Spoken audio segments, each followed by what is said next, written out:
কালেমায়ে শাহাদাত পড়, আজরাইল সে হাজির,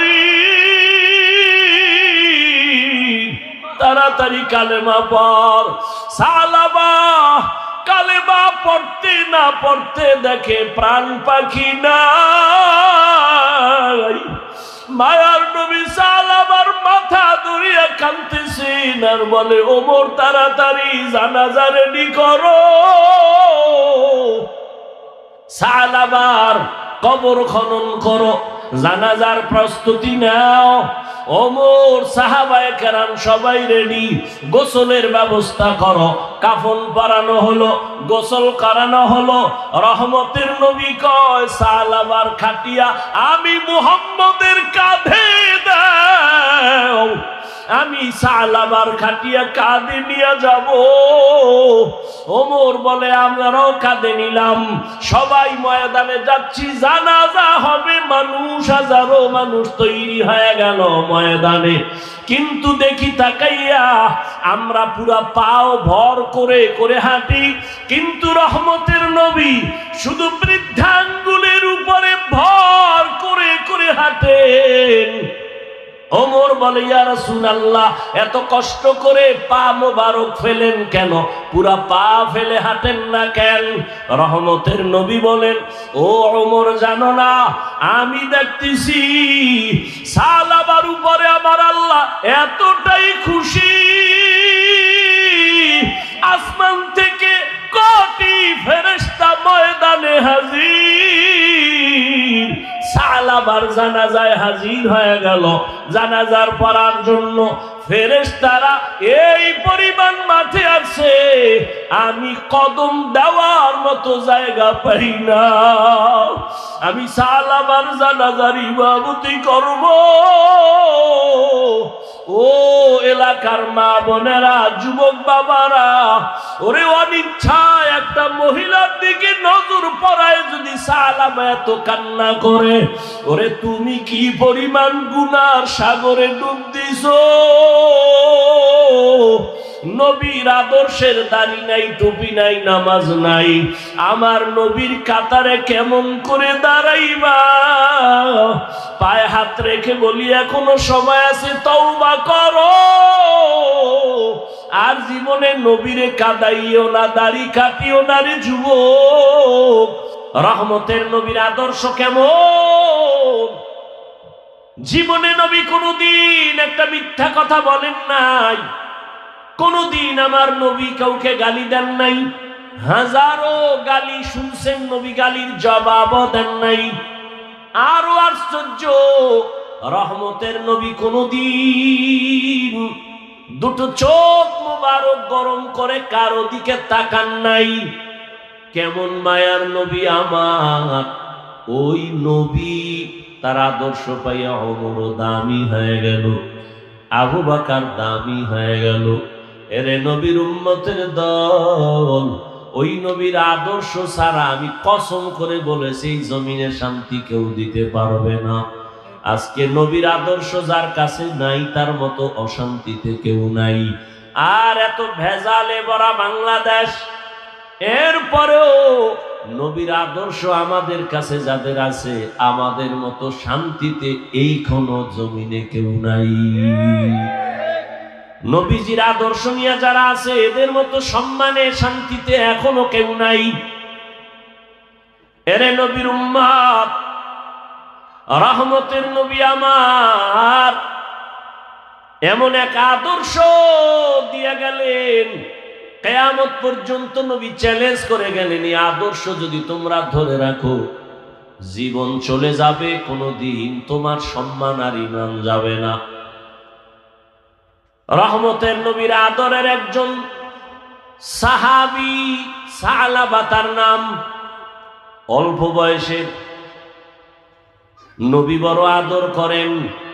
একদিন আল্লাহর বান্দা পথ দিয়ে বের হয়ে গেল, রাস্তা দিয়া কোথায় যেন যাচ্ছে, হঠাৎ বাতাস চলতেছে পুরা মদিনার এলাকায়।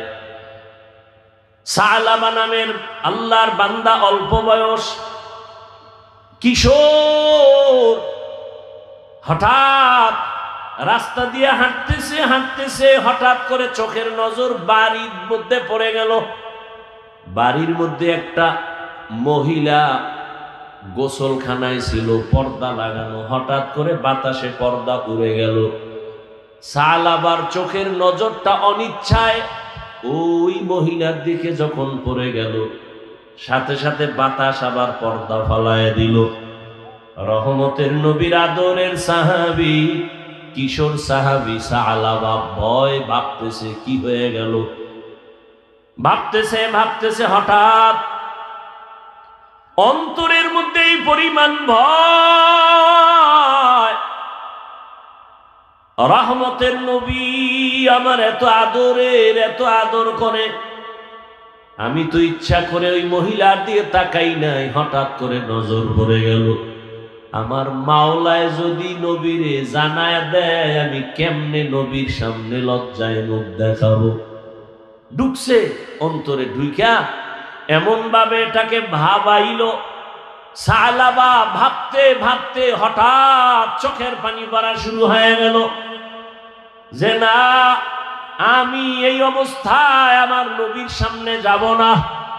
যদি আল্লাহ জিব্রাইলের দিয়া জানায়া দেয়, ও জিব্রাইল নবীরে জানায়া দাও সালাবা বেগানার দিকে নজর দিয়েছে, নবী এত আদর করেন, আমি সেই নবীর সামনে কেমনে দাঁড়াবো। কিশোর সাহাবী সিদ্ধান্ত নিল, আমি আর নবীর সামনে যাব না। সিদ্ধান্ত নিয়ে রওয়ানা, পার্শ্বে জঙ্গল আর পাহাড়ের দিয়ে চলে গেল। পাহাড়ে যাইয়া ওই সালাবা কিশোর সাহাবী কান্না করে, কান্না এত কান্না, একদিন, 2 দিন, 3 দিন চলে গেল। সালাবা পাহাড়ের চূড়ায় গিয়া কাঁদে, ও দয়ার মালিক, তুমি আমারে দয়া করে মাফ করে দাও,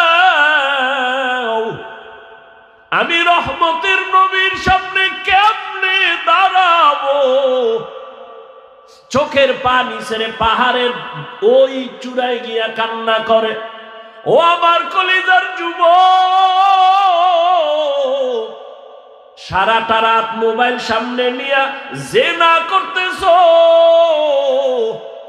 মোবাইলের দিকে তাকায় সারা রাত চোখের জেনা, কানের জেনা, জবানের জেনা, অন্তরের জেনা।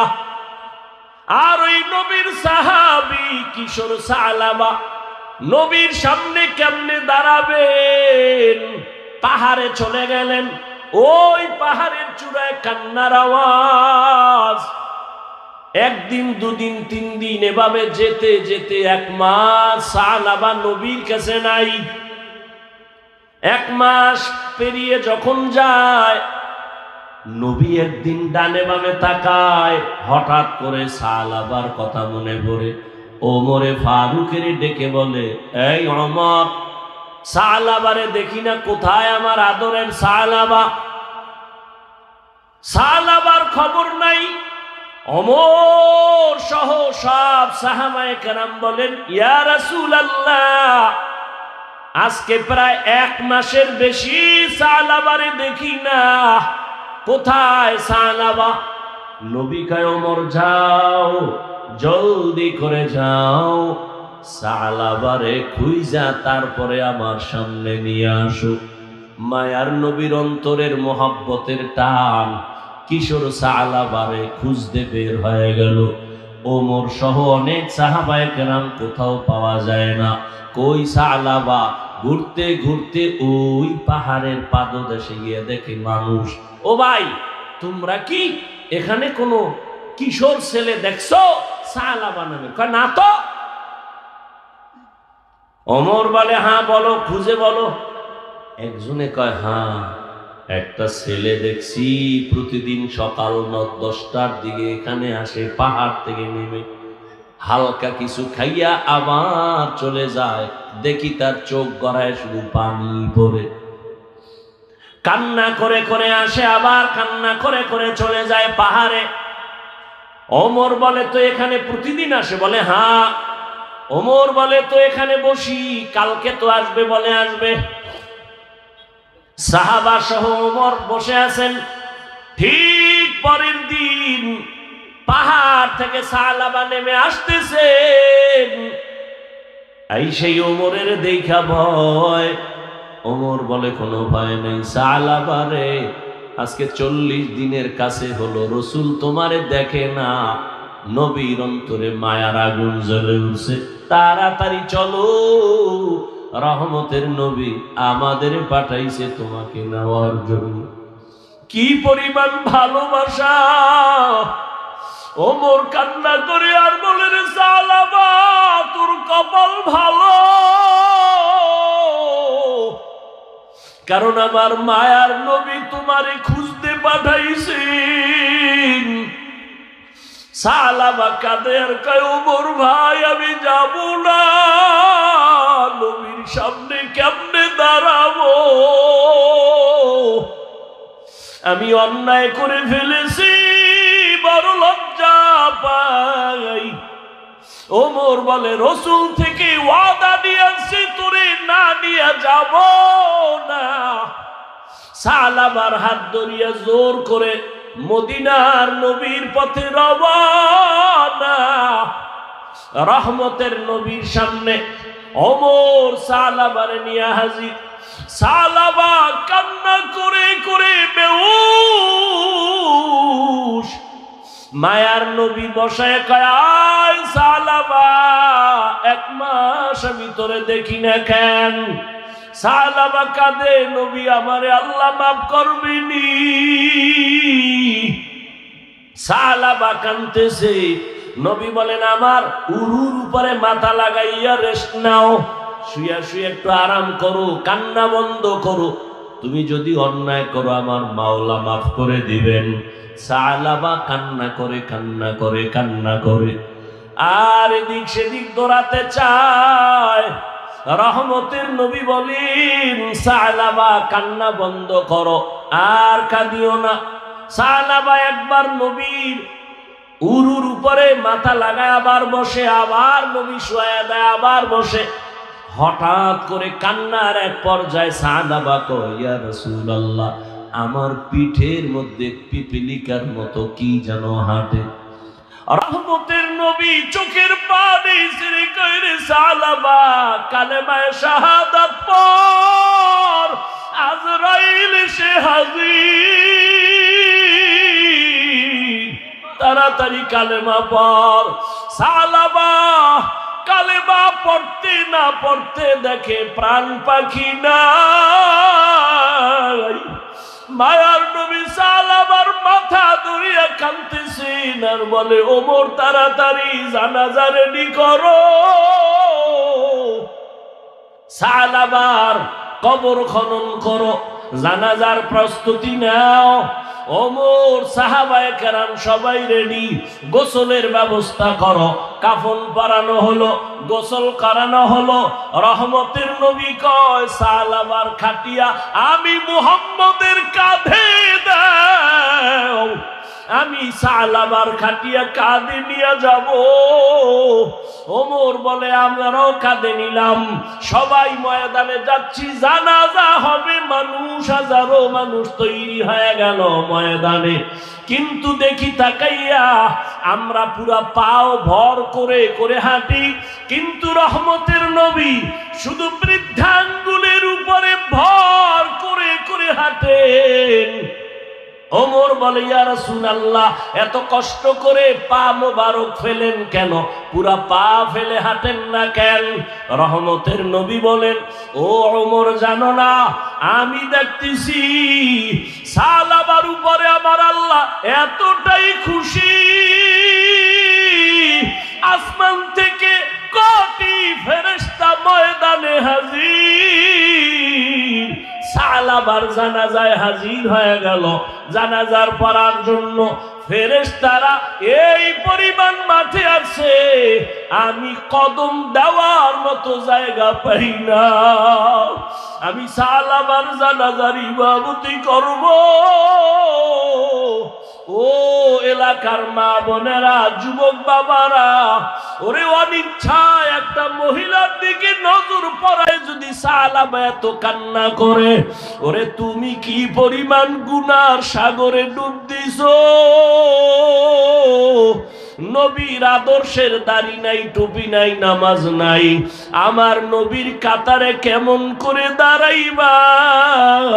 পায়ে হাত রেখে বলি এখনো সময় আছে, তওবা করো। আর জীবনে নবীরে কাদাইও না, দাড়ি কাটিও না রে যুবক। আমার নবীর আদর্শের মালা গলায় লাগাও, ওলামায়ে কেরামের পরামর্শ নিয়ে জীবন চালাও। আর দাড়ি কাটিও না, নামাজ ছাড়িও না। তোমার মতো কত জেনারেল সন্তানেরা জেনারেল লাইনে থাকিও চাকরি করে, ব্যবসা করে, নামাজ ছাড়ে না, বেপরদায় চলে না। তুমি কেন পারবা না? আল্লাহর কাছে তওবার নিয়ত করো, মরিয়া গেলে যাব, আর কোনোদিন দাড়ি কাটবো না, নবীর বিরুদ্ধে যাব না, নামাজ ছাড়বো না, মা বাবার সাথে বেয়াদবি করব না, নবীর তরিকা মেনে উলামায়ে কেরামের পরামর্শ নিয়ে চলবো। তওবা করার যদি নিয়ত হয়, খাঁটি তওবার নিয়ত যাদের আছে, দুটো হাত আমার আল্লাহকে দেখায় দাও। আয় আল্লাহ, হাতগুলো কবুল করে নেন, তওবা কবুল করে নেন। আয় আল্লাহ, তওবার উপরে মজবুত হইয়া চলার মতো তৌফিক দান করেন, আমিন। ওই নবী মদিনার মোহাব্বত অন্তরে জমা করে আল্লাহর কাছে তওবা করে আজকে থেকে এক ওয়াক্ত নামাজ যেন ছুটে না যায়। আল্লাহর মোহাব্বত নিয়ে 5 বেলার নামাজ পড়ার জন্য যুবক তৈরি হয়ে যাও। দুনিয়াও তোমার বাদশা, আখিরাতেও তুমি হয়ে যাবে বাদশা। নবীজির মোহাব্বত নিয়ে আল্লাহর আদালতে যেন দাঁড়াতে পারি, সে তৌফিক আল্লাহ দান করেন। আল্লাহর মোহাব্বত নিয়ে সবাই দিনের পথে চলার মতো তৌফিক দান করেন, আমিন। আলহামদুলিল্লাহি রাব্বিল আলামিন, ওয়াসসালাতু ওয়াসসালামু আলা সাইয়্যিদিল আমবিয়াই ওয়াল মুরসালিন ওয়া আলা আলিহি ওয়া আসহাবিহি আজমাইন। ইয়া আরহামার রাহিমিন, ইয়া আরহামার রাহিমিন, ইয়া